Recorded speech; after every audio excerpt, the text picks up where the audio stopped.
केवल दलित समाज की बेटी की कीमत और उसके बलात्कार की कीमत, उसके साथ इस जुल्म अत्याचार की कीमत, उसके साथ इस विभत्स कांड की कीमत केवल 10 लाख रुपए और सवर्ण की बेटी के साथ 1 करोड़ रुपए।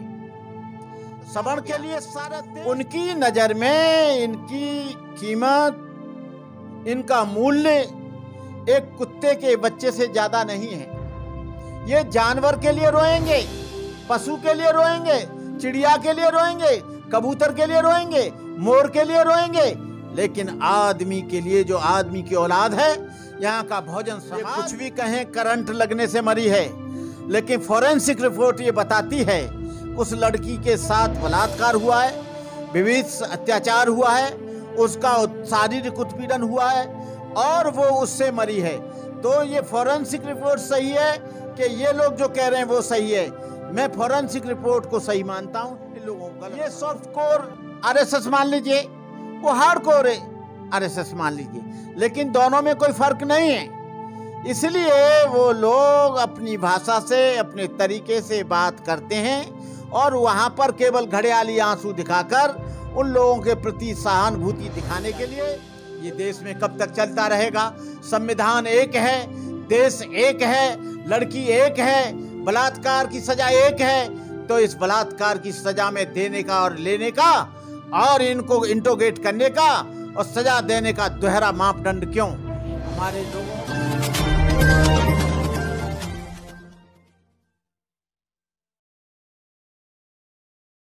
जय भीम, नमो बुद्धाय। साथियों, आप देख रहे हैं एनबी न्यूज़ 24/7 नीलम बोध के साथ। साथियों, हाथरस की घटना को अभी हम भूले ही नहीं थे कि दिल्ली में एक बार फिर से हाथरस जैसी घटना को अंजाम दिया गया मन चले लोगों के द्वारा। तो उसी विषय पर चर्चा करने के लिए आज मेरे साथ में है करुणाकर भंते जी। उन्हीं से जानना चाहूँगी, भंते जी, जिस तरह से इस घटना को अंजाम दिया, एक मासूम बच्ची मात्र 9 साल की, और दरिंदों ने जिस दरिंदता को पार किया, क्या कहना है इस पर?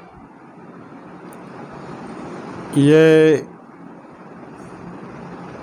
नीलम जी, पहले तो मैं आपके चैनल को बहुत बहुत बधाई देता हूँ कि आप दबे पिछड़े शोषित पीड़ित लोगों की आवाज़ को दुनिया के कोने कोने में पहुँचाते हैं।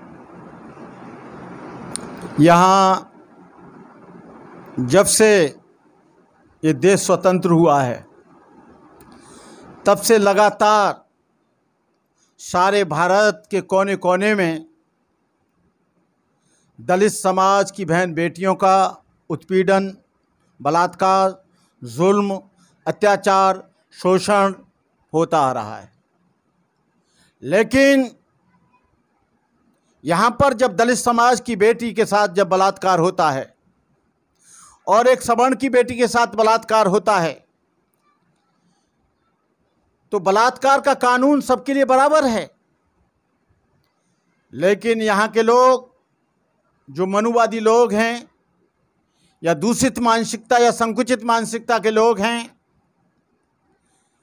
दलित समाज की बेटी के साथ जो डिस्क्रिमिनेशन या डिस्पैरिटी या उनके साथ भेदभाव जो होता है और एक सवर्ण की लड़की के साथ जो बलात्कार होता है उसके साथ जो अलग चीज होती है, मैंने कई एक कांडों को अपने आंखों के सामने देखा है।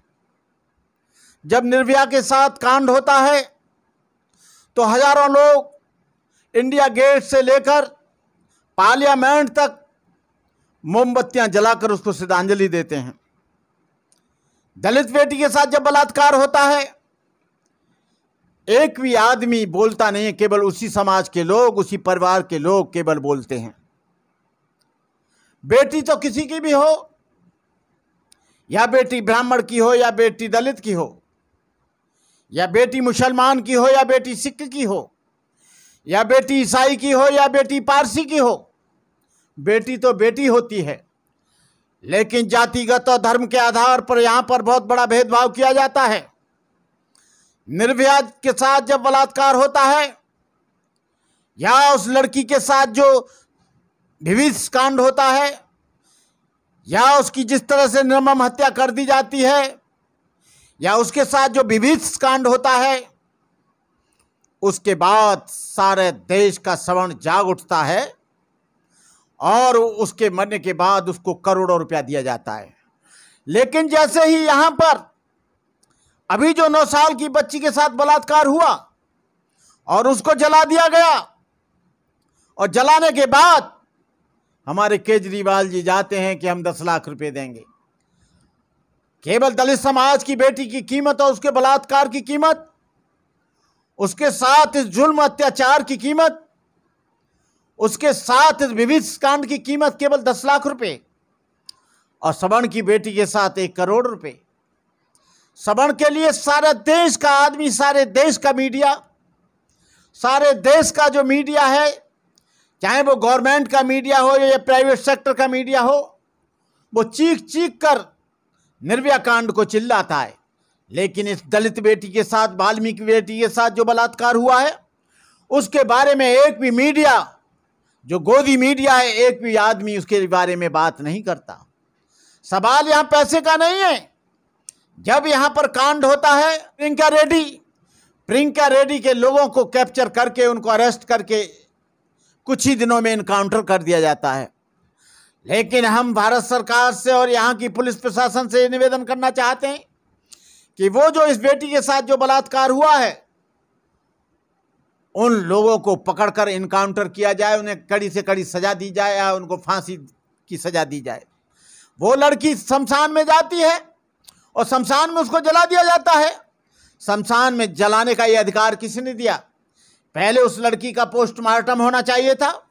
पोस्टमार्टम होने के साथ जो अपराधी हैं उनको इंट्रोगेट करना चाहिए था, और इंट्रोगेट करने के बाद उनको जेल के सींचों में ठोककर और उसके मुआवजे को, जो करोड़ों की तादाद में जो निर्भया कांड में दिया गया, वो करना चाहिए था।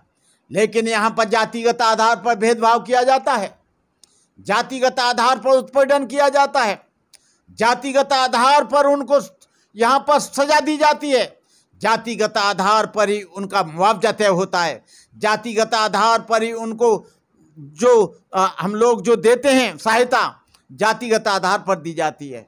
ये देश में कब तक चलता रहेगा? संविधान एक है, देश एक है, लड़की एक है, बलात्कार की सजा एक है, तो इस बलात्कार की सजा में देने का और लेने का और इनको इंट्रोगेट करने का और सजा देने का दोहरा मापदंड क्यों? हमारे लोगों के साथ इतना भेदभाव क्यों? मैं कहना चाहता हूं, इस मानसिकता को त्यागना होगा।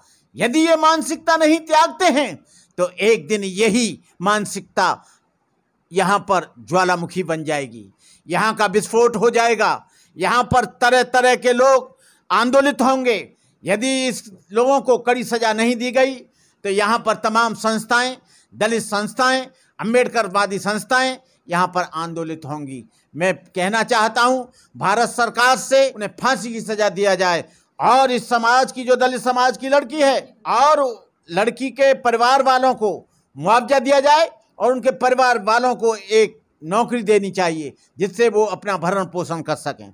बंते जी, अक्सर हम देखते हैं कि जब से केंद्र में बीजेपी की सरकार स्थापित हुई है, वो बड़े बड़े वादे करती है और खासकर बेटी बचाओ बेटी पढ़ाओ जैसे नारे देती है। और उसी कड़ी में जो दिल्ली सरकार है, दिल्ली सरकार के भी बड़े बड़े वादे रहे हैं। लेकिन जब हमने देखा कि ये घटना बीत चुकी और जो बहुजन समाज का एक बहुत बड़ा तबका है, वो उसने वहाँ पर जाकर प्रोटेस्ट किया, आंदोलन किया, और उसके ही बाद 2 दिन बाद जब देखा कि यहाँ केजरीवाल मुर्दाबाद के नारे लग रहे हैं, क्योंकि दिल्ली में केजरीवाल की सरकार है, तो तीसरे दिन केजरीवाल जी पहुंचते हैं और उसका बहिष्कार वहां के लोगों ने किया और केजरीवाल मुर्दाबाद के नारे लगाए गए। कि जो बहुजन समाज की बहन बेटियों पे इस तरह के शोषण अत्याचार होते हैं तो उसको ये कहकर टाल दिया जाता है कि एक दलित की बेटी, लेकिन जब किसी स्वर्ण समाज की बेटी के साथ में इस तरह के दुष्कर्म होते हैं तो उसको ये कहता है कि हिंदू की बेटी। क्या आज वो दलित बेटी वो हिंदू नहीं थी? देखिए, चाहे तो दिल्ली प्रदेश की सरकार हो, चाहे केंद्र सरकार हो, चाहे और प्रदेशों की सरकारें हों, मैं केंद्र की सरकार और दिल्ली की सरकार में कोई ज़्यादा फर्क नहीं मानता। केजरीवाल जी भी उन्हीं नेकड़धारियों में से निकले हैं। एक दो चीज़ होती हैं नीलम जी, एक हार्ड कोर होता है, एक सॉफ्ट कोर होता है। ये सॉफ्ट कोर आरएसएस मान लीजिए, वो हार्ड कोर है आरएसएस मान लीजिए, लेकिन दोनों में कोई फर्क नहीं है। इसलिए वो लोग अपनी भाषा से, अपने तरीके से बात करते हैं और वहां पर केवल घड़ियाली आंसू दिखाकर उन लोगों के प्रति सहानुभूति दिखाने के लिए, उनका वोट बैंक को तय करने के लिए, अपने वोट बैंक को निर्धारित करने के लिए सारी पार्टियां अपना अपना काम करती हैं। ये है बात। जी भंते जी, जिस तरह से ये घटना हमने देखी और जिस तरह से इस घटना को अंजाम दिया गया, जब वाल्मीकि समाज की बेटी शमशान घाट में पानी लेने जाती है और कुछ मनचले लोग होते हैं जो सामूहिक रूप से उसके साथ में बलात्कार करते हैं और उसको जिंदा जलाने का काम करते हैं, लेकिन जब बाद में पूछा जाता है तो वही दोषी ये कहते नजर आते कि उसको करंट लग गया था और करंट की वजह से वो मर गई थी। तो ये अधिकार किसने दिया? अगर करंट लग भी गया था, हम एक बार को मान लेते हैं, तो उन्हें पुलिस प्रशासन को फोन करना चाहिए था या नजदीकी अस्पताल में ले जाना चाहिए था या उनके परिवार को सूचित करना चाहिए था, लेकिन उन लोगों ने ऐसा ना कर उस लड़की का अंतिम संस्कार करने का काम किया। इस पर क्या कहना है? देखिए, पहले तो उस लड़की के बारे में उस परिवार को सूचित करना चाहिए था। ये कुछ भी कहें करंट लगने से मरी है, लेकिन फॉरेंसिक रिपोर्ट ये बताती है कि उस लड़की के साथ बलात्कार हुआ है, विविध अत्याचार हुआ है, उसका शारीरिक उत्पीड़न हुआ है और वो उससे मरी है। तो ये फॉरेंसिक रिपोर्ट सही है कि ये लोग जो कह रहे हैं वो सही है? मैं फॉरेंसिक रिपोर्ट को सही मानता हूँ, इन लोगों को गलत मानता हूँ।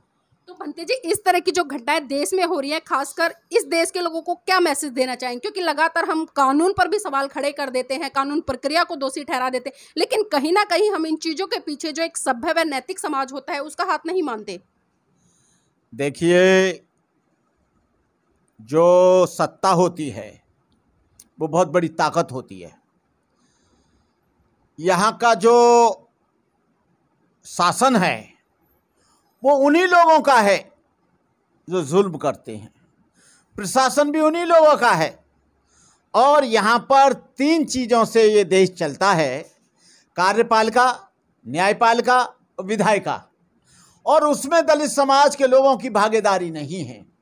और जब तक इनकी यहाँ के शासन और प्रशासन, न्यायपालिका, कार्यपालिका और विधायिका में भागीदारी नहीं होगी, तब तक इनके साथ ऐसे ही बलात्कार होते रहेंगे, इनकी हत्याएं होती रहेंगी, निर्दोष लोगों पर जुल्म होता रहेगा, पेड़ों से बांधकर इनकी पिटाई होती रहेगी, निर्दोष और बेगुनाहों को पेड़ों से लटकाकर फांसी होती रहेंगी, कॉलेजों में इनके साथ भेदभाव होता रहेगा, छात्रों की हत्याएं होती रहेंगी, लड़कियों की हत्याएं होती रहेंगी, गांव में जाकर इनका उत्पीड़न होता रहेगा। जब तक कार्यपालिका और न्यायपालिका और विधायिका में इनकी भागीदारी नहीं होती, तब तक कुछ नहीं होगा। भंते जी, हमने देखा था कि पिछले साल एक हथनी का बच्चा मर जाता है तो उस पर भारतीय जनता पार्टी की जो नेता है स्मृति ईरानी, वो फूट फूट कर रोती है और अपनी संवेदना व्यक्त करती है, लेकिन जब वहीं एक मनुष्य की बेटी के साथ में इस तरह का दुष्कर्म होता है तो उनका एक ट्वीट तक नहीं आता। ऐसी महिलाओं के लिए क्या कहेंगे? देखो, पहले हमारे जो मिलिट्री के थे, जो गाजियाबाद से MP हैं आजकल, वो कहते थे कि यदि कुत्ते का पिल्ला, कुत्ते का बच्चा मर गया तो क्या हो गया। उनकी नज़र में इनकी कीमत, इनका मूल्य एक कुत्ते के बच्चे से ज़्यादा नहीं है।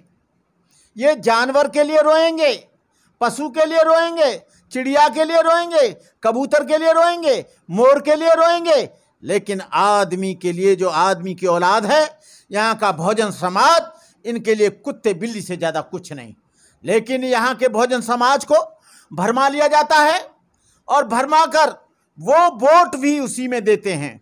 लेकिन इनको आज तय करना होगा, आज इनको निश्चित करना होगा, आज इनको इस बात के बारे में गंभीर चिंतन करना होगा कि आज हमारे ऊपर सदियों से जुल्म क्यों हो रहा है। और इसलिए बाबा साहब डॉक्टर अम्बेडकर ने कहा था कि जब तक तुम्हारी भागीदारी यहाँ के तमाम न्यायपालिका, कार्यपालिका और संसद और विधायिका में नहीं होगी, तुम लोग यहाँ पर जीना पशु से कम नहीं, ये तुम्हारी जिंदगी पशुतर से ज़्यादा है। जी, तो ये थे हमारे साथ में भंते जी, जिन्होंने ही बड़े अच्छे तरीके से अपनी बात को रखा और खासकर बहुजन समाज के लोगों को बहुत बड़ा मैसेज दिया है कि बहुजन समाज के लोगों को अपने महान पुरुषों को पढ़ना पड़ेगा और उनके द्वारा जो दिए गए मार्ग है उनको मनोसात करके आगे बढ़ना होगा ताकि इस तरह की घटनाओं को हम रोक सके। इन्हीं शब्दों के साथ आपसे विदा लेंगे। जय भीम, नमो बुद्धाय। अपना चैनल, आपका चैनल, समाज का चैनल, देश का चैनल NB News 24/7 को आप लाइक करें, सब्सक्राइब करें और ज्यादा से ज्यादा इसकी वीडियो को शेयर करें ताकि हर खबर को मैं आप तक